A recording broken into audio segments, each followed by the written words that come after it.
All right, moving to another war front. The war between Russia and Ukraine is intensifying on multiple fronts.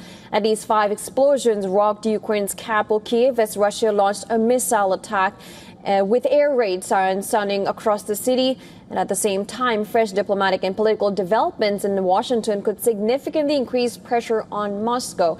Well, 4 people, including a brother and sister, were killed after Russia dropped 7 aerial bombs on the eastern Ukrainian city of Kramatorsk. At least 9 others were injured as residential buildings, private homes and a shop were damaged. Ukrainian officials accused Moscow of deliberately targeting civilians.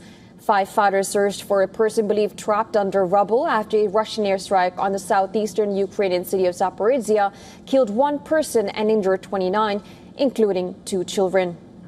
Meanwhile, Ukraine launched a massive overnight drone offensive deep inside Russia. Now, Moscow claimed it intercepted 376 drones across 12 regions, Crimea and the Azov Sea. But several strikes hit key energy facilities, triggering fires at oil storage depot in Azov, in the Ilsky refinery in Krasnodar, and the port of Taganrog, where residents were evacuated, an emergency declared. Russian authorities reported no casualties, but admitted that the fires could take time to contain.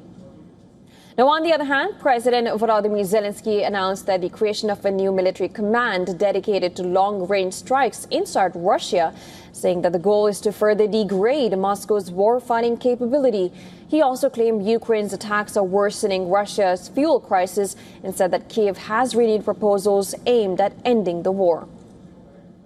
Now, the conflict's nuclear dimension also drew attention. International Atomic Energy Agency Chief Rafael Grossi met Rosatom head Alexei Lekachev in Russia's Kaliningrad enclave for talks on Russian-controlled Zaporizhia nuclear power plant.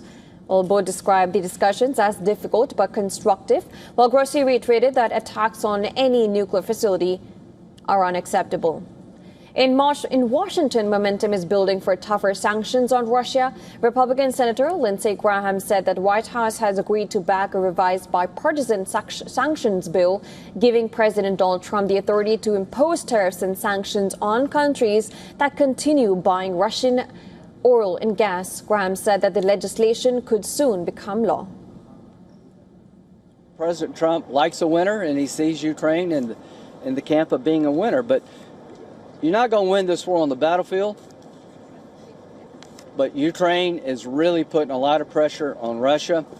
My hope is to end this war through diplomacy, and the more leverage we have over Putin, the better.